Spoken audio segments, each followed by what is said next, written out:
मध्य प्रदेश की राजधानी भोपाल से बेहद सनसनीखेज मामला सामने आया।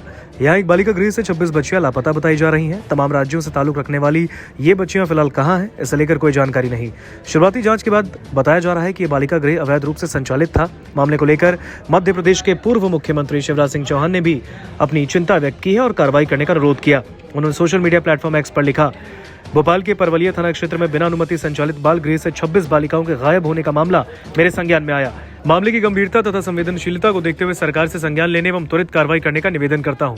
मीडिया रिपोर्ट्स के मुताबिक भोपाल के परवलिया थाना क्षेत्र से संचालित आंचल मिशनरी संस्था के बालिका गृह के निरीक्षण में 68 में से 26 बच्चियां लापता हैं। इनमें से ज्यादातर लड़कियां अलग अलग राज्यों की बताई गई हैं। गायब बच्चियों को कोई रिकॉर्ड भी नहीं मिला।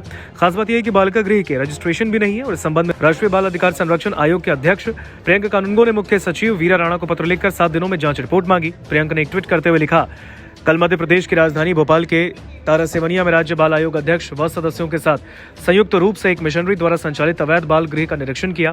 यहाँ की संचालक एनजीओ हाल तक सरकारी एजेंसी की तरह चाइल्ड लाइन पार्टनर के रूप में कार्यरत रही एवं इसने सरकारी प्रतिनिधि के रूप में कार्य करते हुए जो बच्चे सड़कों से रेस्क्यू किए उनको बगैर सरकार को सूचना दिए बिना लाइसेंस चलाए जा रहे स्वयं के इस बाल गृह में गुपचुप ढंग से रखकर उनसे ईसाई धार्मिक प्रैक्टिस करवाई जा रही है। 6 साल से 18 साल तक 40 से ज्यादा लड़कियों में अधिकांश हिंदू हैं। काफी कठिनाई के बाद पुलिस ने एफआईआर दर्ज की। दुर्भाग्य से मध्य प्रदेश के महिला बाल विकास विभाग के अधिकारी ऐसी ही एनजीओ से चाइल्ड हेल्पलाइन ठेके पर चलवाना चाहते हैं। मुख्य सचिव को पृथक से नोटिस जारी किया है। बहरहाल मामले को लेकर परवलिया थाना में एफआईआर भी दर्ज की गई है और पुलिस जांच पड़ताल कर रही है। जानकारी थी हमारे पास कि एक हॉस्टल संचालित हो रहा है, तो हम लोग देखने गए थे उसको, परंतु ये भी जानकारी थी कि वहाँ पर ऑर्फन बच्चे हैं। पर जब जाके वहाँ पता पड़ा तो वो हॉस्टल नहीं था, वो आंचल चिल्ड्रंस होम ही करके संचालित हो रहा था। और जो उसके संचालित करने वाले हैं अनिल मैथ्यू लगभग जब से चाइल्ड लाइन चालू हुई है भोपाल में, रेलवे चाइल्ड लाइन संचालित करने वाली संजीवनी के डायरेक्टर है और उनको ये सारी चीज़ें बहुत अच्छे से ज्ञात था।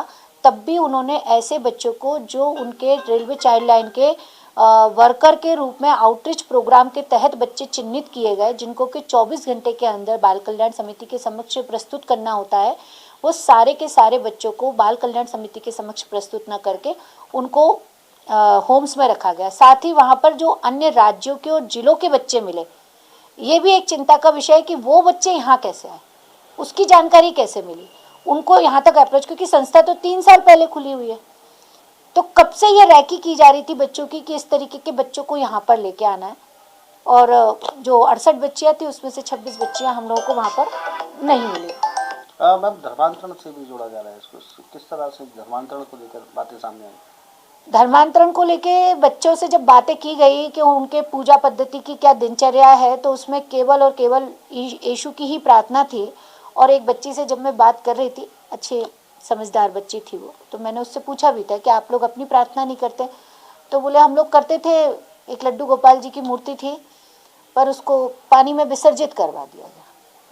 और बच्चों को उनके धर्म के प्रति उदासीन बना देना, उनको परिवार के प्रति उदासीन बना देना और केवल यही सोच लेना कि फादर अनिल मैथ्यू जो कुछ कर रहे हैं वही सही है, ये तो गलत ही है। 3 साल की बच्ची अगर कोई है तो 3 साल की बच्ची को क्या पढ़ा रहे होंगे वो वहाँ? कार्रवाई भी करवाई है आप लोगों ने? कुछ कार्रवाई करवाई, एफआईआर तो करवाई है हम लोगों ने और बच्चे भी रेस्क्यू किए गए हैं वहाँ से, संस्थाओं में बच्चे रखे गए हैं अभी। और जब माता पिता आएंगे तो बच्चे अगर सही दस्तावेज होंगे माता पिता के तो बिल्कुल उनके सुपुर्द बच्चे किए जाएंगे। और जो ऑर्फन हैं उनको तो नहीं दिया जाएगा। नमस्कार, मैं हूं मानक गुप्ता। अगर आपको हमारा ये वीडियो पसंद आया हो तो इसे लाइक और शेयर जरूर करें और हाँ, हमें सब्सक्राइब और फॉलो करना ना भूलें ताकि आप देश और दुनिया की कोई खबर मिस ना करें। तो जुड़े रहिए हमारे साथ और देखते रहिए News 24।